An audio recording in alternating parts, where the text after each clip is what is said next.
dans les prochains épisodes de Un si grand soleil. Alors que Kira broie du noir, Jacques quitte l'hôpital et prend une décision importante. De son côté, Cécile s'inquiète de la santé de Christophe. Attention, les paragraphes qui suivent contiennent des spoilers sur l'épisode d'Un si grand soleil diffusé demain soir sur France 2. Si vous ne voulez rien savoir, ne lisez pas ce qui suit. Mercredi 14 septembre dans Un si grand soleil. Patrice Heinegel arrêté par la police inquiet, Christophe s'auto-persuade devant son miroir que personne ne pourra remonter jusqu'à lui. Il explique plus tard à Cécile qu'il a vu Alain la veille afin de faire un check-up et que tout semble aller bien. Il veut tout de même consulter un autre médecin car Alain a émis l'hypothèse qu'il somatise, ce qui l'agace au plus haut point. Cécile estime cependant que son compagnon peut faire confiance à son ex-mari. Christophe se montre désagréable et lui rétorque que ce n'est pas parce qu'il est son ex qu'il est forcément bon. Il s'excuse ensuite et lui explique qu'il connaît son corps et qu'il a des douleurs étranges qui l'inquiètent. Il ne veut pas mourir d'une crise cardiaque et préfère donc consulter un autre médecin. Quelques heures plus tard, Cécile contacte Alain qui lui assure que son compagnon est en parfaite santé.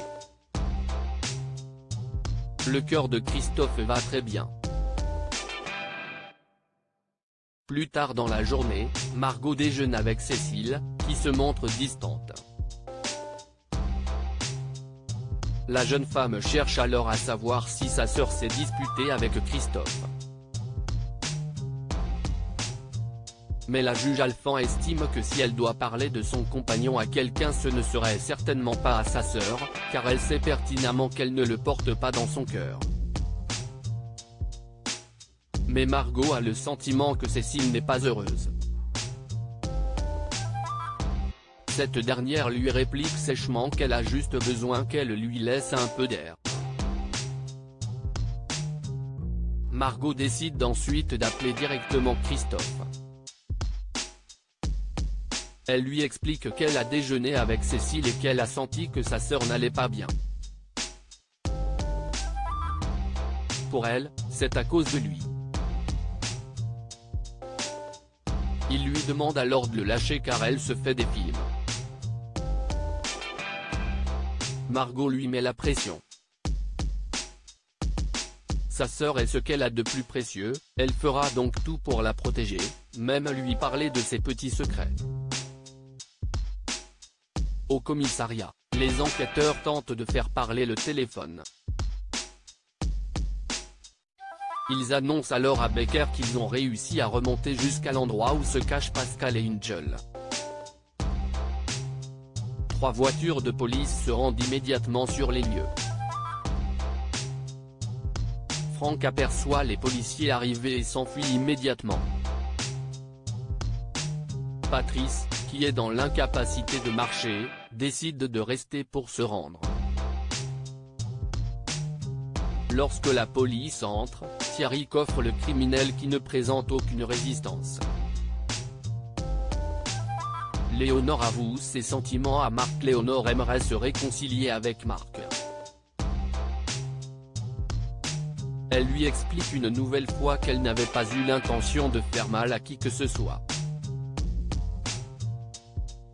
Mais son ex-mari n'est pas encore prêt à accepter ses excuses.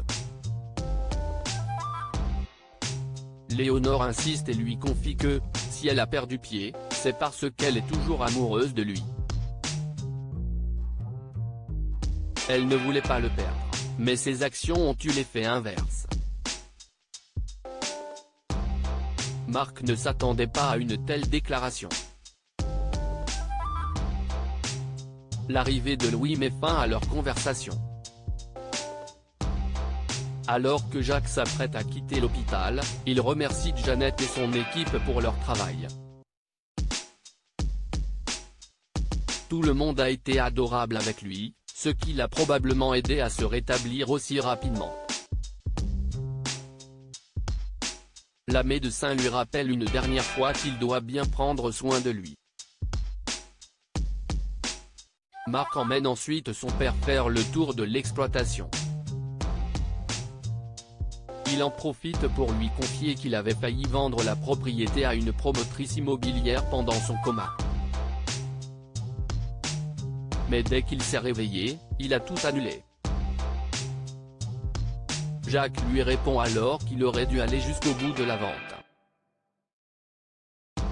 Il n'a en effet plus les moyens, ni la force de continuer. Il est temps pour lui de passer à autre chose et de se concentrer sur ce qu'il y a de plus important à ses yeux, sa famille. Jacques constate alors que Marc semble très fatigué et il lui demande comment il se sent. Il lui confie qu'il se sent vide depuis la mort de Myriam. Il craque et fond en larmes dans les bras de son père. Au lycée, Kira broie du noir. Sa meilleure amie est partie en Corée et Louis se rapproche de plus en plus de Lily. Les voir aussi complices attriste énormément l'adolescente. Kira cherche du réconfort auprès d'Enzo qui tente de lui remonter le moral. Elle lui confie qu'il lui manque et qu'elle aimerait qu'il revienne à la maison. Kira en profite pour pousser Enzo à se réconcilier avec Florent.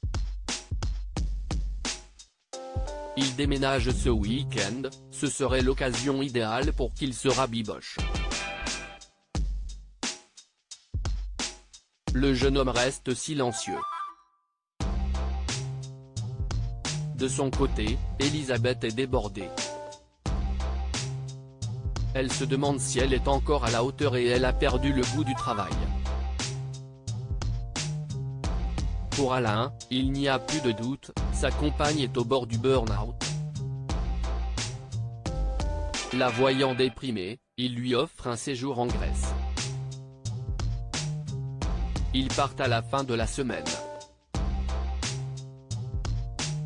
Mais Elisabeth refuse, prétextant de nombreux dossiers. Alain lui tient tête et l'oblige à partir pour se changer les idées. Elle finit par accepter.